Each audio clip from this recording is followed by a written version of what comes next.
দক্ষিণের সমুদ্র উপকূলীয় অঞ্চল বরগুনার আমতলী উপজেলার অষ্টম শ্রেণীর শিক্ষার্থী নওরিন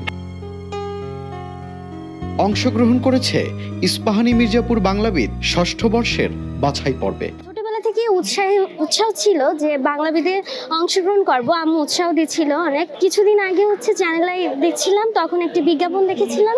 ওইখানে আর কি বাংলাবিদের জন্য এই দেখে আমার মনের মধ্যে আর কি একটা অদ্ভুতই আসলো যে বাংলাবিদে আমাকে যেতে হবে।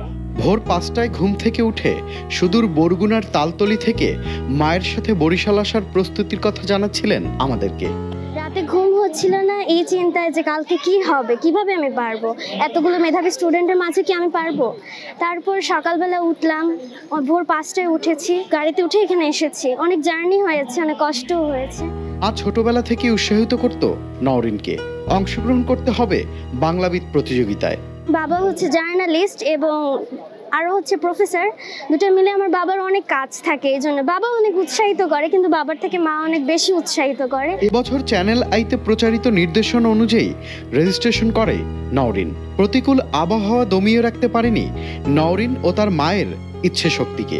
আমি বরগুনা জেলার আমতলী উপজেলা থেকে নিয়ে আসছি আমার মেয়েকে। আমার মেয়ে শেখ হাসিনা ক্যান্টনমেন্ট পাবলিক স্কুলে পড়াশোনা করে। সকাল 6টায় বাসা থেকে নামছি এবং এখানে বৃষ্টির জন্য আসতে দেরি হয়েছে। একটু চিন্তিত তো ছিলাম আবহাওয়ার জন্য, যে আসে পৌঁছতে পারি কি না আর কি, এইরকম একটা চিন্তা ছিল মাথার মধ্যে।